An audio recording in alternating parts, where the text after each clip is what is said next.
Hello Tactician, and welcome back to the Guild Raid series.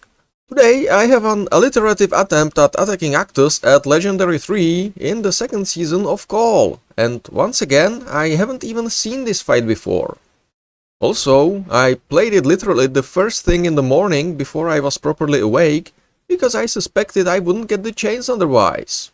As such, I missed a few key details. Number 1. The unit in the northwest corner is actually Cygax. And number 2, the Archaeotech boxes that we need to break before Actus can reach them, to deal a lot of extra damage to him and to prevent him from buffing everyone, have an 85% chance to block a lot of damage.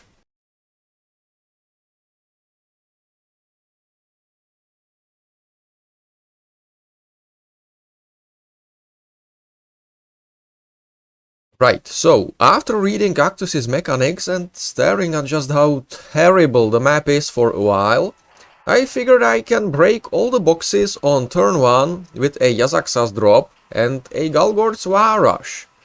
This left me with 2 hero spots, so I went for mobility, more hits and an AoE buff with Bellator and Aethana.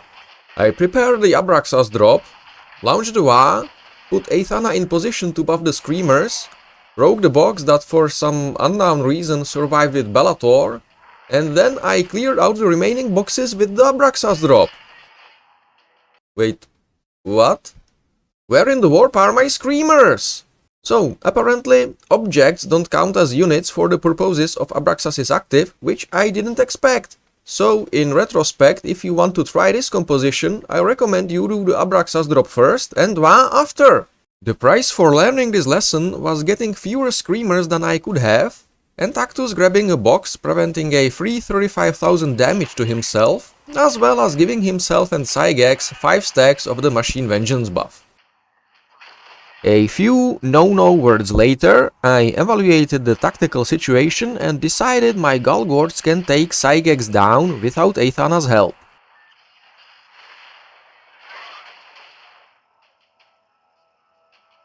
This proved to be an error of judgment and cost me my Galgords. At least the boys avenged their boss, but also gave Actus an opening to sit on the high ground, which I plugged by plopping Aethana on top of it, baiting Actus to stay down with a Malleus Guardsman.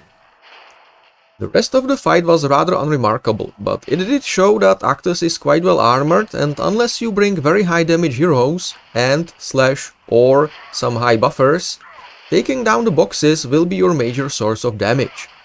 Let's watch the rest, and then let's see if I can come up with an even more cunning plan for turn 1.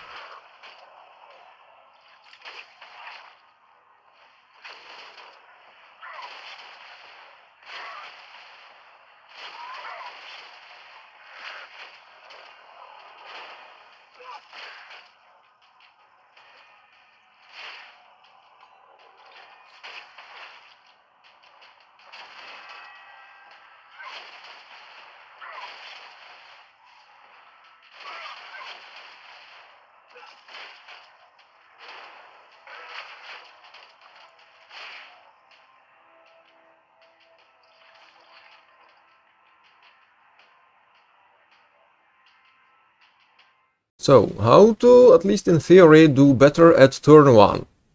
Bring Galgords, Yazagor, Abraxas, Mephiston and Aethana, and position them like shown. Step 1. WH the north box with Galgords. This gives Yazagor +1 movement and some extra orkiness in melee, which you will need. It should also at least break the 2 boxes and maybe the engine seer too, like in my run. Step 2. Position Aethana and attack the box with her. It would work better if we could buff her with WH, but she's in deep strike until she moves the first time, and so I don't think Galgords will buff her. If it does work, with the WH buff she should reach her hex even if you swap her with Abraxas. Step 3. Mephiston gives Yazagor a speed boost with his quickening. Step 4. Position Yazagor, and with the WH buff and his active, hopefully destroy the northeastern box in melee while swapping for Abraxas. Step 5. Move Abraxas on the hex shown and deploy Pinky on the hex just north of where the box was. The Pinky should then attack the engine seer, splashing into the last box and starting a screamer chain that ideally will prioritize Actus, or the engine seer if Pinky didn't kill him, over the box to keep spawning more screamers. Or in the worst case scenario, attack the box once with the screamer and hopefully finishing it off. I will try it on this map when I next have the opportunity to do so and will post the results, so stay tuned, Tactician. And that's it for this video. Do let me know in the comments what you think about this run or the theoretical improvement on it, and I will see you in the next one. Eventually. If you enjoyed this video, like it, share it, subscribe to the channel, and watch the video again.